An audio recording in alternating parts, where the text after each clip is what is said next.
Jai Sairam, welcome back to my channel. இன்றைக்கி இந்த பதிவில் துளசி மணி மாலையை பற்றி தான் ஷேர் பண்ண போகிறேன். முக்கியமாக ஐயப்பனுக்கு மாலை போடுறவங்க அந்த துளசி மணி மாலை போட்டு தான் விரதம் இருந்து அந்த மாலை அணிஞ்சிட்டு தானே போகிறாங்க. ஸோ அதனால் அதில் இருக்கிற சிறப்பு என்ன, பலன்கள் என்ன, அதோட முக்கியத்துவம் என்ன அப்படின்றத நம்ம இந்த பதிவில் பார்க்கலாம். என்னோடய சேனலுக்கு தொடர்ந்து சப்போர்ட் பண்ணுங்கள், லைக் பண்ணுங்கள், ஷேர் பண்ணுங்கள், கமெண்ட் பண்ணுங்கள், மறக்காமல் சப்ஸ்கிரைப் பண்ணுங்கள், பெல் ஐக்கானை கிளிக் பண்ணுங்க. சபரிமலைக்கு விரதம் இப்போ ஆரம்பமாயிடுச்சு அப்படின்றதுக்காக அடையாளமா ஐயப்ப பக்தர்கள் மாலை அணிஞ்சிட்டு போறது தான். அலுவலக பணி இது போன்ற எந்த இதாக இருந்தாலும் அதாவது காலில் செருப்பு அணிவது, பல நிறங்களில் உடை அணிஞ்சிட்டு போகிறது, இது எல்லாத்தையுமே இப்போ கால சூழ்நிலைக்கு ஏற்ப மாற்றிக்கிட்டாங்க.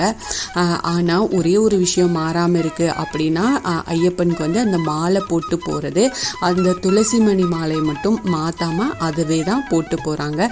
இந்த துளசி மணி மாலையை ஐயப்ப பக்தர்கள் இருக்கும்போது மட்டும் இல்லாமல் பல்வேறு காரணங்களுக்காகவும் சாமானிய மனிதர்களும் இதை அணிகிறாங்க. குறிப்பாக தியான பயிற்சியில் இருக்கிறவங்க துளசி மணி மாலையை அணிஞ்சு கொள்வது அப்படிங்கிறது எப்போதுமே தங்களுடன் வைத்துக்கொள்வது வழக்கமாக வச்சிருக்கிறாங்க.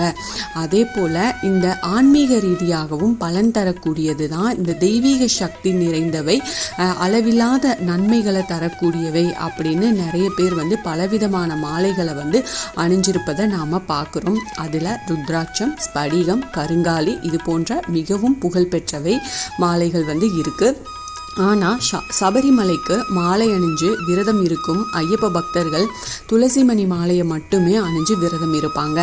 ஆன்மீக சிறப்பு வாய்ந்ததாக இருந்தாலும் மற்ற மாலைகளை ஐயப்ப பக்தர்கள் அணிகிறது கிடையாது. அதற்கு என்ன காரணம் அப்படின்னு நாம் இதில் தெரிஞ்சுக்கலாம். பொதுவாகவே துளசி அப்படிங்கிறது அறிவியல் ரீதியாகவும் ஆன்மீக ரீதியாகவும் ரொம்ப சிறப்பு வாய்ந்ததாக இருக்குது. இந்த துளசி செடியின் அடிப்பக்கத்தில் எடுக்கப்பட்ட அந்த மரக்கட்டையில் இருந்து தான் தயாரிக்கப்பட்ட தான் உண்மையான துளசி மணி மாலை. இந்த சிறிய மரக்கட்டைகளை செம்பு, வெள்ளி இந்த மாதிரி கம்பிகளால் கட்டி துளசி மணி மாலையாக கோர்த்து அதை நம்ம அணிஞ்சுக்கிட்டோம் அப்படின்னா வெற்றிகள் தேடி வரும். உடல் வெப்பத்தை சீராக வைக்கும். விரத நியதிகளை ஐயப்ப பக்தர்கள் முறையாக கடைபிடிக்க இந்த துளசி மணி மாலை உதவுதுன்னே சொல்லலாம்.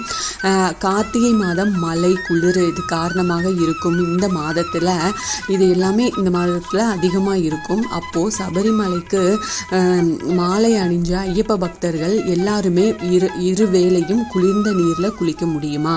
அதாவது குறிப்பாக குழந்தைகளால் எப்படி இதெல்லாம் பண்ண முடியும்? குழந்தைகளும் மாலை போடுறாங்க தானே, சளி, காய்ச்சல் இது போன்ற பிரச்சனைகள் வராதா அப்படின்னு நமக்கு நிறைய சந்தேகம் இருக்குது. இதுக்கு ஒரே பதில் என்னன்னா வராது தான். எப்படி? ஏன்னா துளசி மணி மாலை அதை அணிஞ்சிருக்காங்க இல்லையா, அவங்களுக்கு நோய் எதிர்ப்பு சக்தி உடலில் தானாகவே அது அதிகரித்து இருக்கும். சுவாச மண்டலம் தொடர்பான பிரச்சனைகளுக்கு தீர்வாக அமைகிறதுனால மூச்சு திணறல், சளி, இருமல் இது போன்ற பிரச்சனைகள் வர்றதுக்கான வாய்ப்பு ரொம்ப ரொம்ப குறைவு தான். உடல்ல உள்ள ஆற்றல் மையங்களாக விளங்கும் சக்கரங்களின் இயக்கம் சமநிலைப்படுத்துது.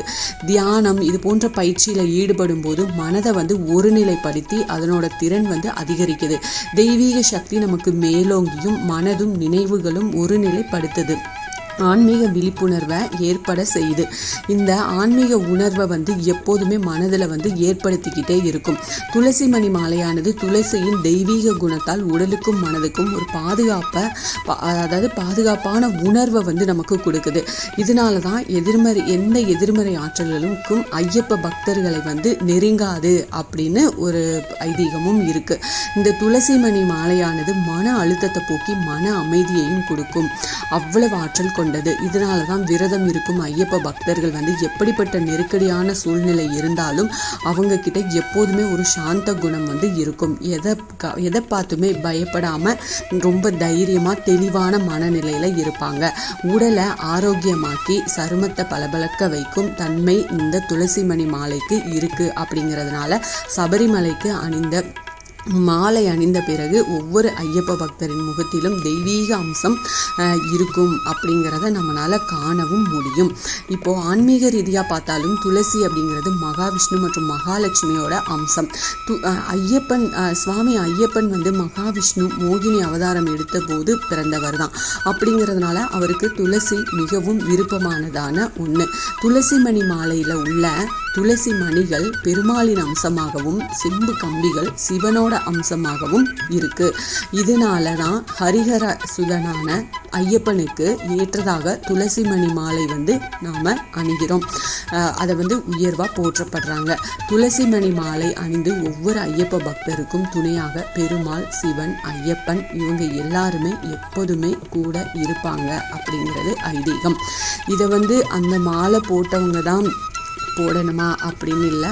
நம்ம சுத்தபத்தமாக இருந்தோம் அப்படின்னா இதை சாதாரணமான நாட்களில் அந்த துளசி மணி மாலை வந்து நாமளும் அணிந்து கொள்ளலாம், தாராளமாக அணிந்துக்கலாம்.